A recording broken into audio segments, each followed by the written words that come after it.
Sudah ada standby kau, Sherlyn? Salam Merdeka Literasi. Kali ini Sherlyn akan mempresentasikan materi pada modul 1 tentang kedudukan dan fungsi bahasa Indonesia.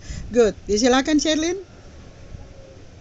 Terima kasih atas kesempatan yang diberikan. Saat ini saya akan presentasikan tentang modul 1, kedudukan dan fungsi bahasa Indonesia. Yang pertama, sejarah bahasa Indonesia. Sejarah bahasa Indonesia dilansir dari situs Kementerian Pendidikan dan Kebudayaan. Bahasa Indonesia lahir pada 28 Oktober 1928. Pada saat itu, para pemuda di pelosok Nusantara sedang berkumpul dalam rapat pemuda. Dalam rapat tersebut menghasilkan 3 ikrar yang dinamakan Sumpah Pemuda.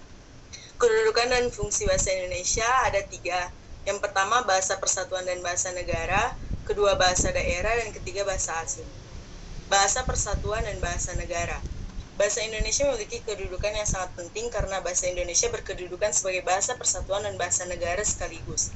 Sebagai bahasa persatuan, bahasa Indonesia mempunyai fungsi sebagai lambang kebanggaan dan identitas nasional, serta alat pemersatu berbagai suku bangsa yang berbeda-beda latar belakang sosial budaya dan bahasanya. Sebagai bahasa negara, bahasa Indonesia menjadi bahasa resmi yang digunakan dalam penyelenggaraan negara. Secara lebih rinci, dalam kedudukan itu bahasa Indonesia berfungsi sebagai bahasa resmi kenegaraan, bahasa pengantar di dunia pendidikan, bahasa perhubungan pada tingkat nasional untuk kepentingan perencanaan dan pelaksanaan pembangunan, bahasa resmi di dalam pengembangan kebudayaan dan pemanfaatan ilmu pengetahuan serta teknologi modern. Kedua, bahasa daerah. Bahasa daerah adalah bahasa suku bangsa di Indonesia. Bahasa ini jumlahnya sangat banyak dan digunakan menyebar di seluruh daerah di Indonesia. Bahasa daerah berfungsi sebagai lambang kebanggaan dan lambang identitas daerah, alat perhubungan di dalam keluarga dan masyarakat daerah, dan sarana pendukung budaya daerah dan bahasa Indonesia. Dalam hubungannya dengan fungsi bahasa Indonesia, bahasa daerah merupakan pendukung bahasa Indonesia, merupakan bahasa pengantar pada tingkat permulaan di sekolah dasar daerah tertentu untuk memperlancar proses pengajaran, selain merupakan sumber kebahasaan untuk memperkaya bahasa Indonesia. Dan terakhir, bahasa asing. Bahasa asing diberi batasan sebagai bahasa-bahasa di Indonesia selain bahasa Indonesia dan bahasa daerah. Bahasa asing mempunyai fungsi sebagai alat perhubungan antar bangsa dan sarana pemanfaatan ilmu pengetahuan dan teknologi modern untuk pembangunan nasional.